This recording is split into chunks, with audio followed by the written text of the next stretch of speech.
While many printers have shifted their focus, Freeport Press has remained committed to the art of print. For companies that need a printing partner for magazines, look no further than Freeport Press. We offer the capabilities a customer would expect from a national printer while offering the level of customer service clients expect from a family-owned business. Freeport Press. We do print, and we do it well. freeportpress.com.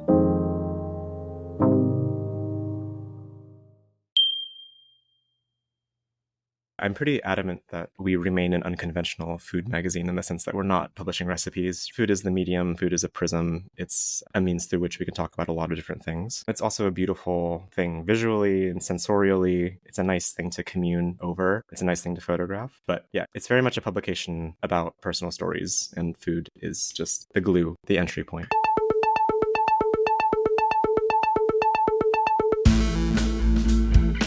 That meal your grandmother always cooked, or your mother, or your father for that matter. The odors that permeated a kitchen or the entire house. That first taste. The very idea of comfort food. So much of who we are and what we remember are about food, sure, but also about place, and most definitely about the person doing the cooking. While many food magazines go beyond food to create the context about the recipes they print, writer and editor Kyle Yoshioka felt they lacked the backstories that make food about more than taste or trends or wine accompaniments. And with no experience in the form, he was part of a team in Portland, Oregon that decided to launch Provecho, a magazine all about the backstories, and especially the culture and communities behind each and every ingredient that goes into each and every lovingly created dish, all without a single recipe. Provecho then is not really a food magazine at all, but a cultural review that uses food as a focal point. It's anthropology that tastes good, one that is, in its own way, creating a community all its own. My name is Arjun Basu. This is The Full Bleed. So how does your story begin? A lot of the interviews in Provecho start with that question. But how does your story begin? I would say my story begins with my grandmother. And it begins with her because she is my primary link to my heritage. I'm half Japanese on my dad's side. And I grew up with her. My grandparents raised me half-time, and I learned a lot from her. From her, I learned kind of how to comport myself, and then crucial for me, how to cook. And cooking became my primary link to my heritage. It's how I feel connected to the Japanese part of my identity. And it's how I care for people. It's how I was cared for in turn. And it's just been part of my life for as long as I can remember. And so she was just like a looming large figure in my life. And I think a lot of people can relate to the power that a grandmother has over your life if you're lucky enough to have them be present with you. So I think that's where it starts for me. We're going to come back to the whole idea of memory and family and grandmothers, but how does that origin story then translate into founding a magazine? Yeah, so I'm a writer by trade, and I think a primary way that I began to find my voice as a writer was realizing that origin story is something that was a rich thing for me to mine.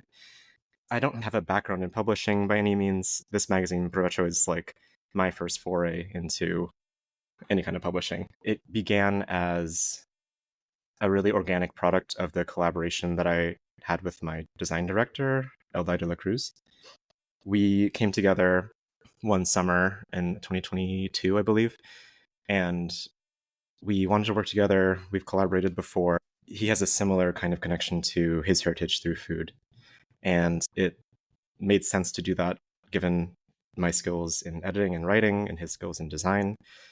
But we wanted to do something that allowed us to really remember and commemorate our upbringing and give other people an opportunity to do the same. And food was the medium that felt universal enough to reach a really broad audience. And our team and our contributors are all people of color. And that feels like such a salient touch point for people of color to really access those memories and that heritage, especially when other avenues aren't afforded to us or aren't available. So it feels like a really nice culmination of my background.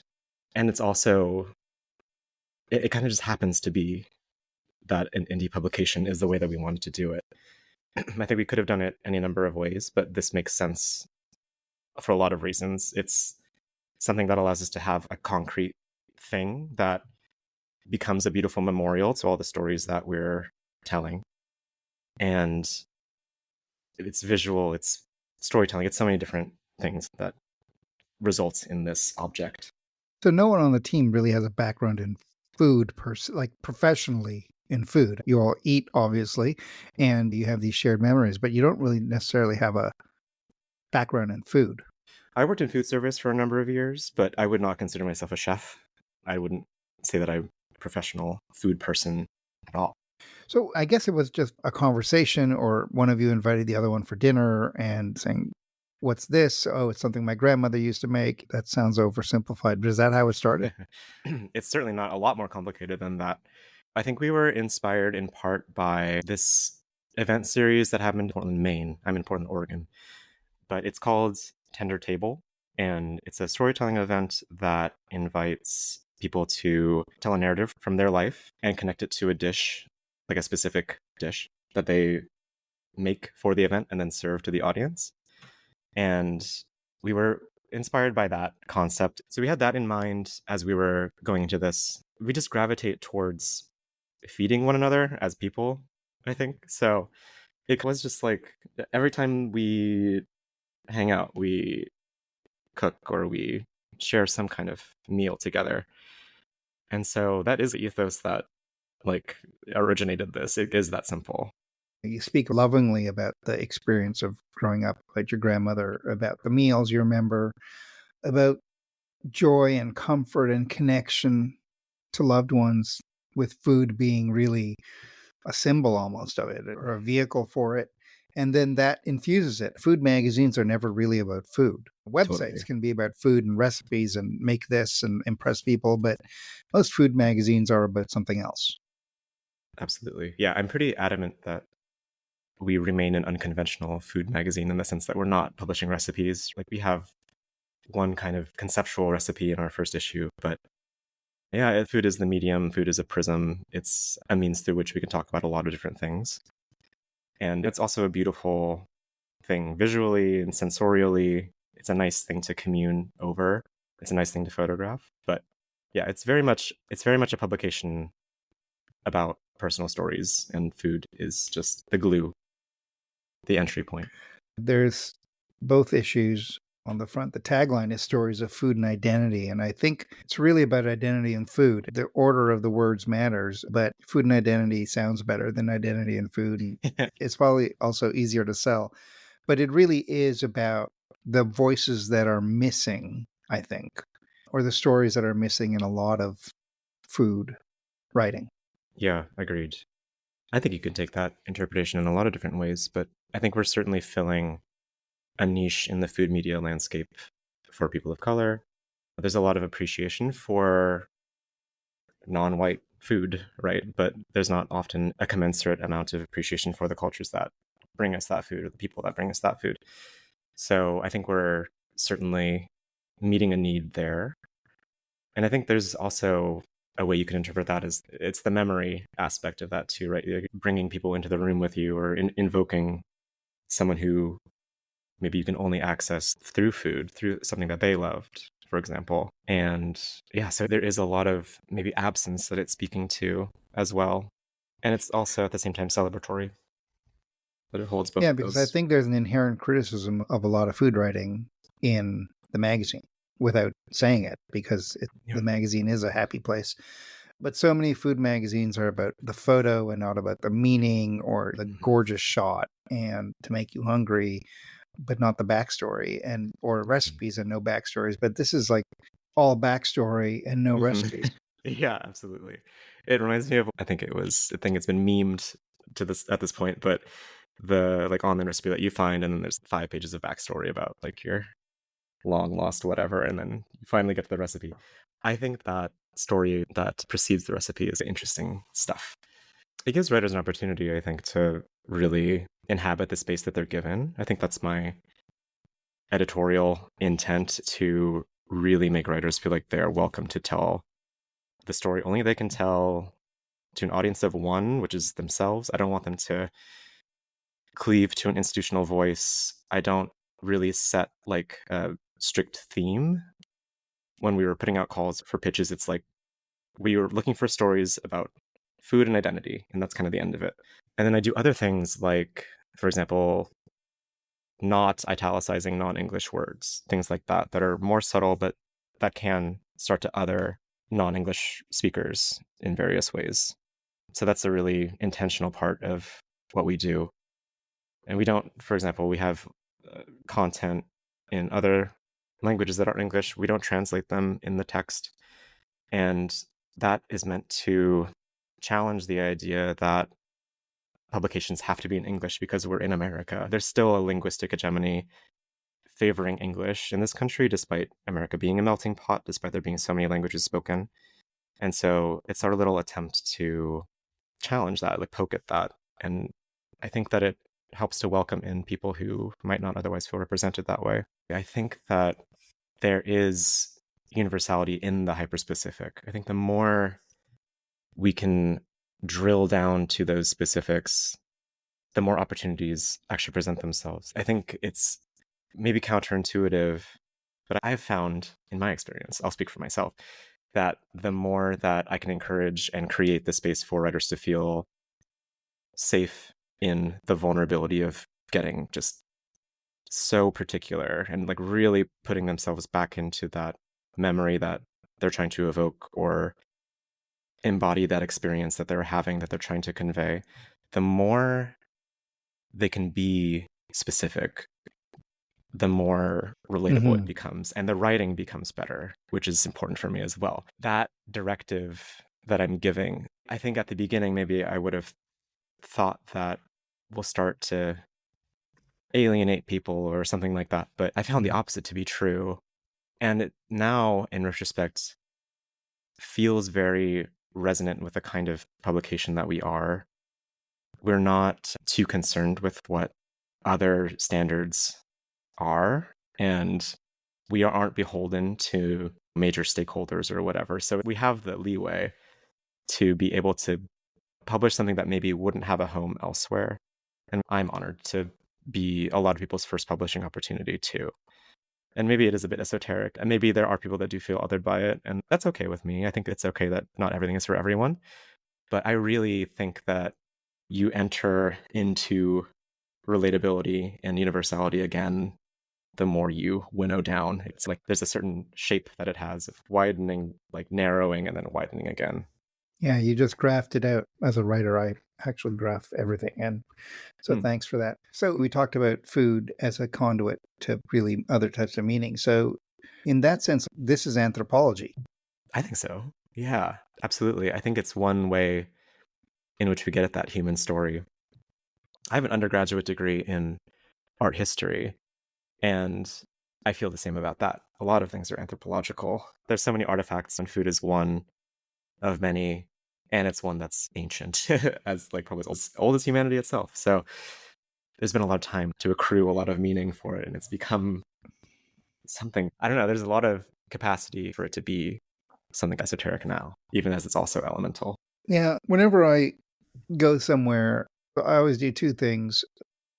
The first thing I do is when I'm in my hotel room or wherever I am, I turn on the TV and just let it run. I don't even change the channel, as long as it's a local TV station. If it's foreign, then I'll change it to a local one. And chances are I don't understand what I'm watching. I'm very fascinated always by the commercials that run. That's like my cultural sort of immersion. And the second thing I do is I just go out away from whatever street I'm on, usually a side street, and I will just go into anything that looks like they might be serving food or coffee or something. And I just go in and I sit down, and sometimes I end up pointing at the menu because I don't know what I'm asking for. And I spend like a half hour in there just to get my bearings and just to absorb the sounds and the smells and the tastes, even if I'm having just a coffee of the place I'm at. And then the thing I remember about a place usually is not a sight. It's a smell or food. It's food. Mm. And so when I was doing magazines, food really became the central core subject of most of the stories we would run, because that's how you discover the world. Absolutely. It's so visceral, right? Sense is such a powerful memory forming vehicle. And we all have to eat. It's almost not even worth saying that, but that is a fundamental way in which we interact with the world every day. It's still something that you have to think about. It's always around, no matter where you are, even if it's not physically present, it's with you in your desires or your thoughts. And there's so much distinctive food characteristic of cultures, and there's also so much overlap. So it's like the universal and the specific thing again. Like there's that beautiful overlap interculturally, and there's that very specific kind of permutation that happens, and you get to experience it when you travel. It's so beautiful. But that kind of food being a memory formation powerhouse is universal. We'll be right back. Hi, this is Jeremy Leslie at Mag Culture. We're proud to support The Full Bleed because we love magazines too. Visit magculture.com and see why print is far from over. It's just getting started. Read the journal for interviews and reviews, listen to our podcasts, visit our shop in London and online, and come to our live events in London and New York. We love magazines. Subscribe to our newsletter for weekly updates, all at magculture.com. Print is Dead is made possible by the support of the Society of Publication Designers. The SPD powers the future of visual storytelling, setting the standard for editorial excellence and shaping the future of visual culture. For more information, visit spd.org. Yeah, and I mean, it really did strike me, and we're back to your grandmother, but the first half of the first editorial in the first issue is about that memory, about you and your grandmother. And I love the thing about the grape, peeling the grape, and she did it, and how that stayed with you. And like, my mother is in town right now. She's staying with us. And my son, when he comes over, a lot of their interaction is around food, and they start cooking something. It goes back to what you said also about representation, and about that not showing up in a lot of food writing or magazines, like that intimacy. In your discussions with your creative director, your design director, who was your friend, I'm assuming, before all this started. Yeah. How was it about the food necessarily, or was it about that representation that got you guys going? I think it's both, as it often is. But can you even I think separate that, them? yeah, I know, right? Yeah, it's hard to, certainly. I think being that we're both from Portland, which is a foodie city, it's easy to notice that lack of representation, certainly. And it's so normalized, I guess, for me anyway, to encounter stories, media, which at first seems to foreground another culture through their food, but doesn't create any sort of infrastructure for sustained support of the people who are giving you that food. Like, we're a pop-up town, which I really like, and it can create this feast or famine kind of effect. So you get a lot of attention because your pop-up's really buzzy, and then when it's not buzzy anymore, then you don't have any business. And that happens a lot, I think, or so I hear. And so it's very present for me living where I live. It's present for me having the identities that I hold. And it's, I don't know, I guess I personally just think about food a lot. So it's always present to me, and I'm always noticing where and how that's showing up and who is telling the story. And there's just abundant examples of storytelling which I would say doesn't do as good a job of that representation. And representation obviously isn't everything, but it's something, and it's a piece of the puzzle. And really, the follow through of making that representation happen is then creating connection and community that supports the people that you're representing. It's a non-extractive kind of ethos that I try to cultivate. And that I don't think enters a lot of editorial rooms, or maybe doesn't have the capacity to, or they don't have the capacity to do that. But it's something that I notice just talking to people who do work in food here and who maybe have similar experiences or leanings that I have. Any food culture, any culture that is trend driven, and you talked about pop-ups coming and going, when the food culture becomes trend driven, then it's never going to be deep. And I've always said that cities that are where the food culture is really a output of trends, they're not really food cities. Those people are just experiencing stuff. It's like bucket list stuff. It's not really about the food. It's about the experience of being in the place where the food is being consumed. And magazines, for commercial reasons, will, of course, pick up on that and then promote the trend and call it a thing and then say, hey, Korean's the next big thing. And I said that 20 years ago in a magazine, and it was 10 years too early. And I regret saying it for many reasons. My thinking has obviously evolved. So when you go out and make your appeal for writing, if someone knows the magazine, it's obvious that you guys aren't driven by trends or anything. But do you see yourself receiving a lot of submissions that maybe, how do you avoid it? How do we avoid overly trendiness, particularly? Yeah, or even mild trendiness. Oh, it's a good question. I think we are so earnest that I think that the people that tend to be drawn to us maybe are a little bit trend proof in their taste. Are you saying you're too nerdy to follow trends? Oh, you could say that. Yeah, I certainly don't think I'm cool enough to. So maybe the opposite of that is that I'm just too nerdy. No, I feel very lucky to know a lot of people in Portland doing really cool things. So I don't know if I can exactly pull that off. Maybe it's how we're projecting ourselves. And I think it's also partly the groundwork that I try to lay. I have conversations, pretty extensive conversations with everyone who contributes for us. And it's a lot of that stage setting for welcoming vulnerability and doing some deprogramming around, say, having to write to an institutional voice, or maybe also writing to trend. I think I implicitly discourage that in those conversations. And I find that I don't have to mitigate overly trendy things. I haven't yet, anyway. Yeah. The more magazines you produce, the more people are going to understand what you're doing, and the easier that might get. So what magazines inspired you growing up? What formed your thoughts here, besides your grandmother? Yeah, that's the number one. And then beyond that, I didn't grow up consuming a lot of magazines. I was an avid reader.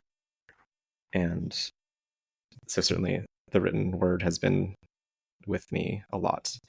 But I think the most influential things that have gone into Provecho from where I sit, leading it, co-founding it, are not other publications so much as other writing that foregrounds identity and talks about creation of community, talks about memory, talks about pleasure, things like that.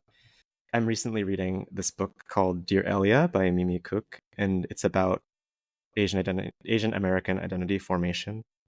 And it's also about ableism. It's also about white supremacy culture and perfectionism and productivity, all these things.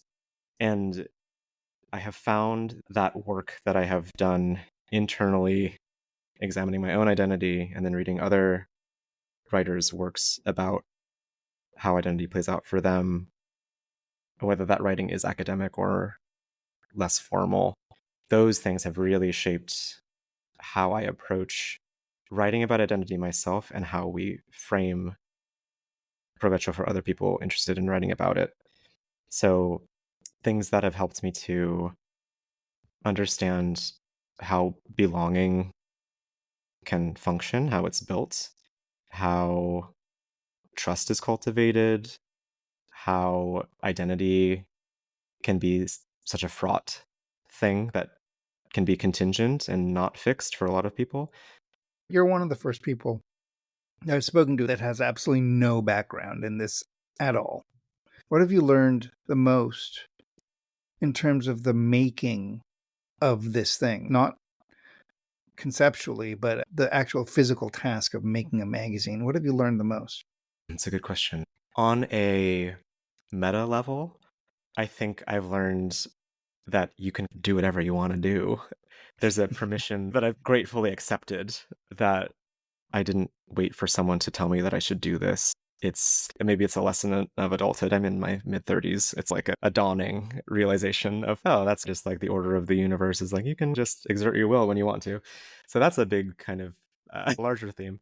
More granular, I would say there is such a value in having a project manager's kind of expertise as you're going into this. There's a lot of work that goes into the magazine. I assume all magazines, that is so like heart-centered and tender and very artistically fulfilling and creative.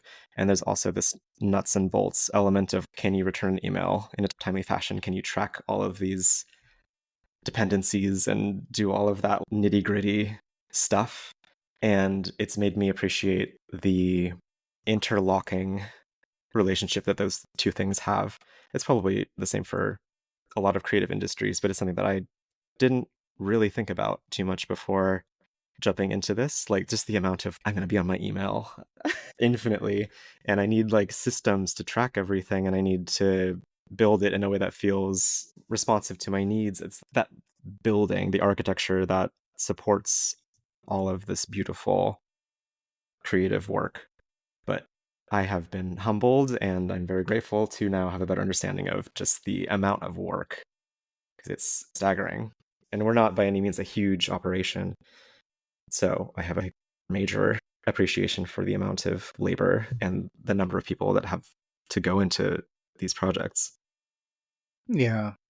I love what you said, that you get to a certain point where you realize you can do anything you want. So what would you like to do better? You've done a few issues now. You're just finishing up the third, am I correct? Mhm. And that's going to come out soon. Are there areas that you haven't explored that you'd like to in the magazine, or that you want to eventually maybe look into again because you didn't do it the first time? What would you like to do better, or like to do, period? Yeah. I really have been drawn to getting weirder. So doing some unconventional stuff. We have the leeway for it. And I think I have enough experience now, at least with our individual publication, to begin to feel a little antsy. And I want to do some weird, novel, mental stuff. And our third issue, which is coming out November 15th, has a little bit of that more experimental writing, some different formatting, some content that's just like a little bit out of our comfort zone. And that feels so good. So I think I would need to get better ultimately in my role at setting aside space and time for that ideation. Because I think we could, in theory, pump out things that are fairly similar from issue to issue. We have the structure, we have the bones, and it would be easy to get comfortable in that. And maybe that would be fine. But my temperament is such that I now feel this, like, what are we doing differently now? What's the next kind of horizon for us to begin to explore? So I'm really curious about switching things up in a way that's interesting and boundary pushing. I'm also really interested in the temporality of our publication, because at the moment we only have capacity to publish yearly, but I'm very interested in exploring other mediums, maybe doing things that are able to be a bit more responsive and can keep us in people's minds in between issues, doing things that are in person and community based and trying to build connection around the publication. So I'm simultaneously committed to that physical object that we're creating every year, and I'm super interested in the things that surround and orbit it. And that's where my next ambition lies, I think. Yeah, because I think I was going to say that no magazine is an island. It exists in it could be the center point, but it exists in a universe or an ecosystem that is larger, and those different parts of the ecosystem usually feed on each other. And that's where you eventually go. And that's where it gets very interesting beyond the magazine itself. That's where, in a way, it becomes a business, but a business that is founded on, I guess, in this case, a community. So what has the reaction been in terms of the readers? Where are they? Who are they? Yeah. I think the heart of our readership is in Portland, where we're based. But we are now partnering with a distributor. So we're on both coasts of the United States now, which is really exciting, and all along the West Coast. That readership is growing, which is really exciting. And the reception, I'm still shocked, surprised, pleased when people I don't know approach me or recognize me somewhere, or recognize my name, and talk to me about the magazine. It's still mind-blowing to me. So from what I can tell, the reception has been really nice and really kind. And I do think that thing I said earlier about us filling a gap in the food media landscape, I think that is being met with a lot of appreciation in our readers. And to your point, the kind of anti-trendiness of it all, I think it feels like it's engendering a lot of really genuine, sweet points of connection. People will tell me about their grandmothers or their favorite food, and it's just generating a lot of similar kinds of stories. It's kind of Yeah, I see a thing with grandmothers becoming a theme, or they're so powerful. Food my grandmother fed me or something. Yes, absolutely. Okay, I always end these with one question. 3 magazines that you are recommending to people right now. I can actually show them to you. So I have for you the Slow Press. This is their 6th volume, and they do some really fun formatting. They're also a food-centric publication, but it has such a point of view and a really beautiful aesthetic and really strong writing. So that's my first recommendation. My second, another food-focused one, Cake Scene. This is their Candyland issue. More very beautiful writing. And my third is Buckman Journal. This is their most recent thing that they put out, called Choice Cuts, and it's about Portland house parties and has a lot of documentary photography about Portland house parties. But Buckman Journal, also based in Portland, is doing some really incredible work with stories that are sourced from here, and their journalism is really rigorous, and their attitude is just really in keeping with the Portland that I know from the early aughts. And it's just a really cool, punky, but rigorous publishing house. I also take a lot of inspiration from the Paris Review and how they do their interviews.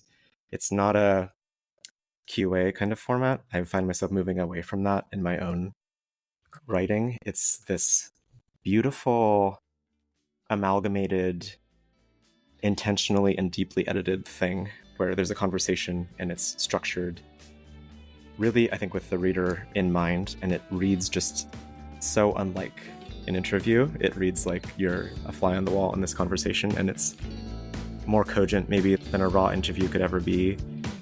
But I aspire to that level of coherence and elegance when I'm doing an interview. They have an interview with Toni Morrison from many years ago that remains really influential for me.